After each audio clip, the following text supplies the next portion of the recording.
하나님의 말씀 시편 1편 1절에서 6절까지 말씀입니다.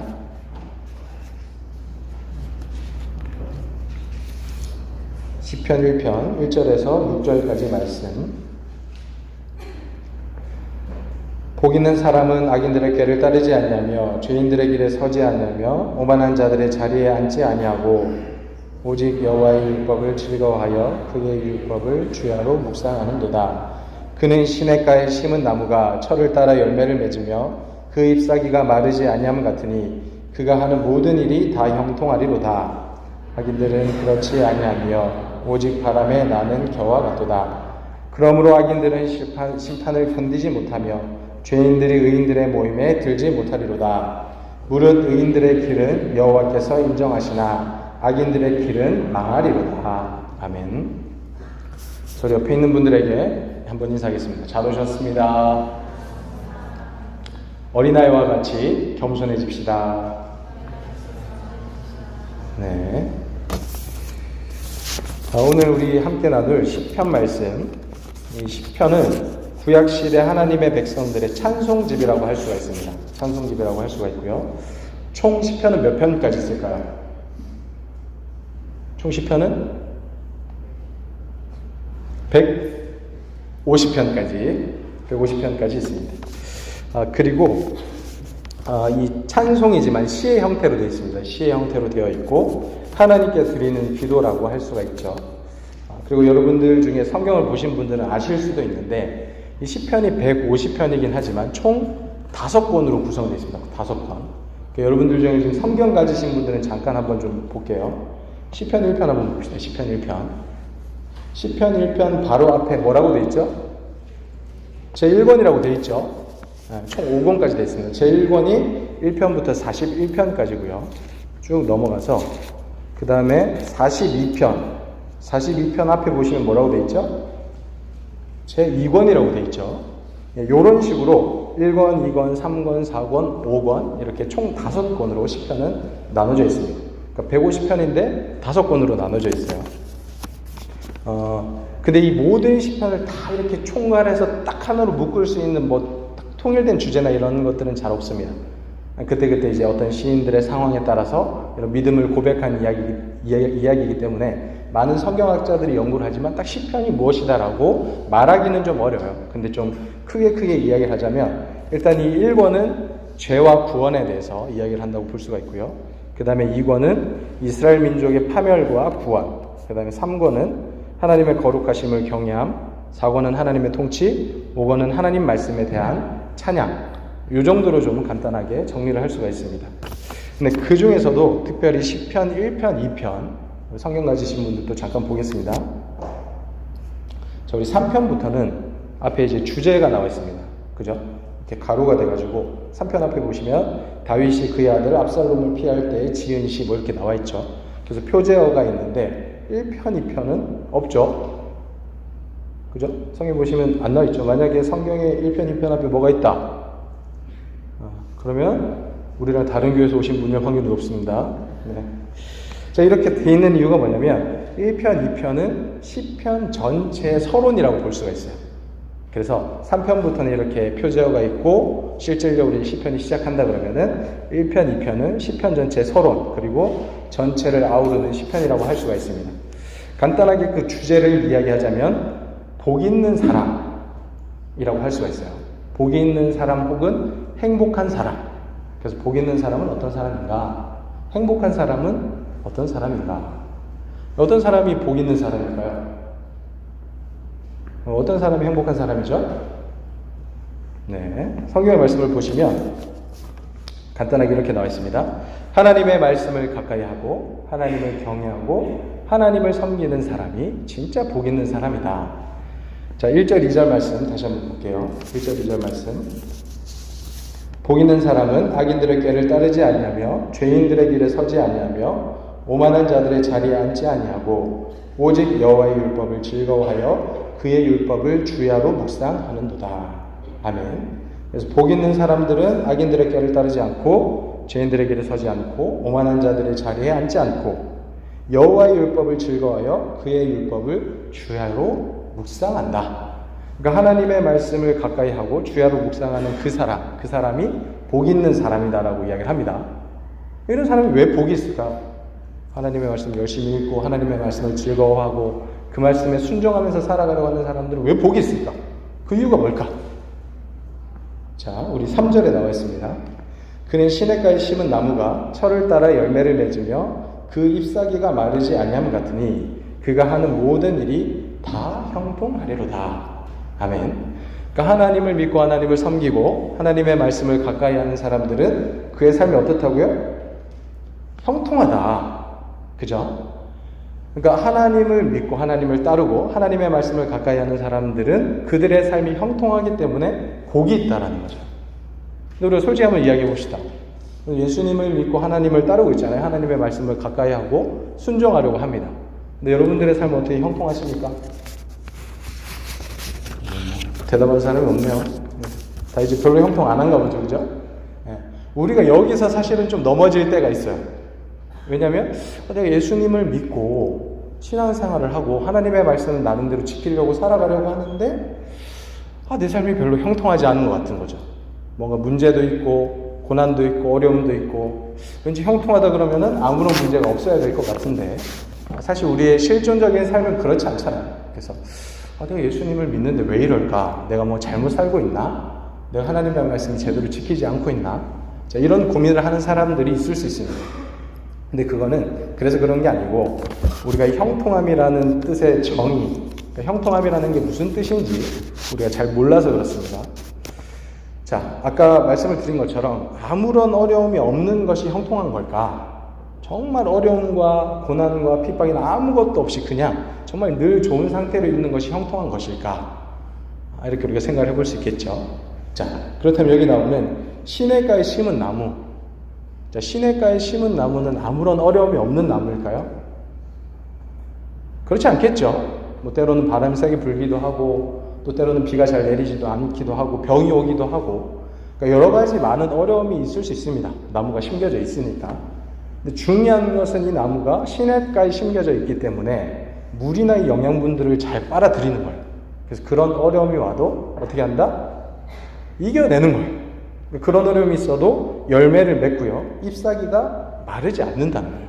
근데 그게 어려움이 없어서 그런 게 아니고 이 나무가 뿌리를 잘 내리고 있고 물을 잘 빨아들이고 있고 영양분을 잘 빨아들이고 있어서 그렇다는 거죠. 여러분 일본에 가시면 기무라 아키노리라는 사람이 있어요. 혹시 아세요? 기무라 씨 아십니까? 기무라 씨? 굉장히 유명하신 분인데 여러분들 잘 모르시네요. 기적의 사과라는 사과가 있습니다. 혹시 아세요? 그래도 굉장히 유명한 건데 우리가 이제 농사를 짓지 않아 잘 모릅니다. 그 기무라 아키노리라는 사람이 일본에서 기적의 사과로 굉장히 유명한데 이 사람이 지은 사과 나무의 열매는 시간이 지나도 썩질 않아요. 그러니까 다른 사과는 시간이 지나면 썩잖아요. 그죠? 막 썩어지고 막 까맣게 변하고 이렇게 돼요. 근데 어떤 사람이 이 사람의 사과랑 다른 사람들의 사과랑 이렇게 비교를 딱 했는데 다른 사과들은 막 다 썩어가지고 막 문드러지고 이렇게 되는데 이 사과는 썩지 않고 그냥 수분만 이렇게 마르는 거예요. 그 놀라운 것은 이제 그 사람이 살고 있는 농사를 짓고 있는 현이 있는데 거기에 태풍이 한번 지나갔어요. 그래서 다른 나무의 사과들은 다 떨어졌어요. 근데 이 사람의 이 사과나무에 달려있는 사과들은 80%가 그대로 달려있어요. 그리고 이 사람이 만든 어떤 이 사람이 재배한 사과, 걸로 만든 스프나 이런 것들이 굉장히 유명해져가지고 사람들이 이제 굉장히 막 선호해서 그 사과가 나오면은 막 진짜 순식간에 다 팔리고 또 이래가지고 사람들이 막 기적의 사과라고 막 했어요. 도대체 왜 그렇게 됐을까? 이 사람의 사과는 왜 이렇게 다를까? 중요한 것은 이 사람이 농사를 지을 때 농약을 치지 않아요. 자, 여러분들 중에 혹시 이제 농촌 출신인 분들은 아실 수도 있어요. 자, 요즘 농사는 농약이나 비료를 치지 않고 잘 하기가 어렵습니다. 왜냐하면 요즘은 땅의 힘이 아니고 대부분 뭐 퇴비의 힘 아니면 약의 힘, 그러니까 이런 걸로 사실은 이 농작물들을 기르거든요. 저희 부모님도 참외 농사를 하시는데, 그러니까 농사를 짓기 전에 어떻게 하냐면 퇴비를 막 뿌려요. 퇴비를 막 뿌려가지고 그 퇴비 위에다가 이제 땅을 이렇게 심고, 그 다음에 약을 계속 뿌려줍니다. 물론 막 이제 인체 막 해로운 건 아니에요. 해로운 건 아닌데 친환경으로 요즘 많이 나와가지고 이렇게 계속 뿌립니다. 근데 약이 없으면 어떻게 되는 줄 알아요? 그러니까 병이 걸리면 다 죽어요. 그래서 계속해서 약을 뿌릴 수밖에 없습니다. 근데 사실은 그렇게 사는 게 별로 건강하지 않겠죠. 왜냐하면 땅의 힘도 아니고 약의 힘으로 키우는 거니까. 그러니까 이분이 원래 이제 사과 농사를 처음 지을 때 그 농약을 안 치고 기르려고 했어요. 왜냐하면 자기 안에 믿음도 있었고 다시 또 자기 아내가 농약에 대해서 좀 알러지가 있었기 때문에 농약을 치지 않고 땅의 힘으로 좀 기를 수가 없을까 이렇게 생각을 해서 농약을 치지 않고 농약을 대체할 만한 것들을 계속 뿌려줬어요. 뭐 예를 들면 뭐 식초를 뿌려준다든지 그럼 잡초를 또 제초제를 뿌리지 않고 자기가 계속 뽑는다든지 이렇게 했어요. 그러니까 열심히 사과 농사를 지었는데 어떻게 됐을까요? 망했어요. 첫 번째 쫄딱 망하고 두 번째 도망하고 셋째 더 망했어. 그러니까 사과나무에 나무가 열리지가 않아. 약을 안 치니까 병이 오면 다 죽고. 그래서 이 사람이 몇 년 동안 그렇게 하니까 빚을 계속 지은 거예요. 왜냐면 팔아야 되는데 열매도 안 나오고 계속 또 이제 농사를 짓기 위해서는 돈을 잡고 투자를 해야 되는데 돈은 이제 계속 떨어지고 그래서 엄청난 빚쟁이가 됐어요. 빚을 지게 됐어요. 그래서 도저히 안 되겠다. 또 자존심이 있으니까 다른 사람들처럼 또 그렇게 하지 못하고 끝까지 버티다가 내가 우리 가족들 괴롭게 할 바에 그냥 죽어버리자. 그러니까 이렇게 하고 산으로 올라가서 죽으려고 했어요. 그렇게 딱 목매달고 이제 죽으려고 하는 그 순간에 저기 보니까 산에 딱 있는데 도토리 나무가 하나 있는 거예요.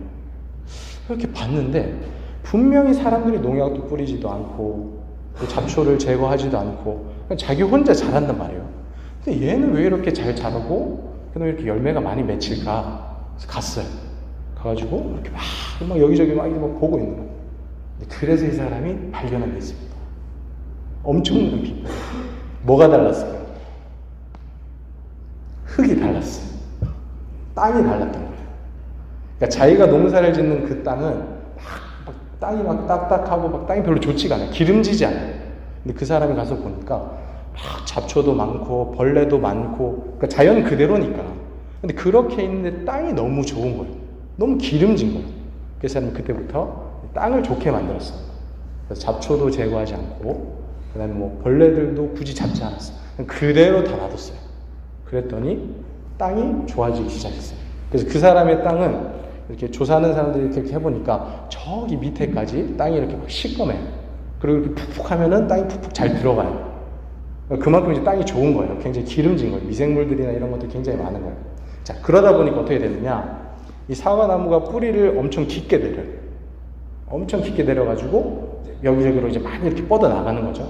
그러다 보니까 뭐 수분뿐만이 아니라 영양분 이런 것들도 굉장히 잘 빨아들이는 겁니다. 자, 근데 이 나무에게는 병이 올까요? 안 올까요? 병이 오죠. 병이 오면 어떻게 할까요? 네, 보통 나무들은 다 죽어요. 근데 그래서 이제 농약을 치는데 이분은 이제 농약을 안 치잖아요. 그래서 농약을 안 치고 가만 놔둡니다. 대신에 사과한테 이야기를 해요. 자, 열심히 건강하게 잘 자라주렴. 이렇게 이야기를 해요. 근데 놀랍게도 어떻게 되냐면 병이 오면 이 나무가 병을 이겨요. 그러니까 약을 치지 않는데 그 이렇게 되게 신기한 게 나뭇잎이 이렇게 있으면은 이렇게 나무 병이 왔잖아요. 그럼 얘가 나무가 나중에는 그 부분만 이렇게 딱 떨어뜨려 버려요. 그래서 구멍이 이렇게 파여 있습니다. 근데 회복이 되는 거예요, 자기 스스로. 자, 그렇게 하면서 자기가 스스로 병을 이기고 그러면서 열매를 맺게 되고 그 사과가 이렇게 또 나오게 되고 사람들이 그걸 먹으면 더 이제 건강해지고 알러지가 있는 사람도 그 사과를 먹으면 괜찮다고 합니다. 그러니까 이렇게 이런 일들이 계속해서 일어나는 거죠. 그러니까 이게 무슨 말이냐면요. 그러니까 이런 식으로 어떤 고난이나 어려움, 그러니까 이런 것들이 없는 게 형통한 게 아니라는 거예요.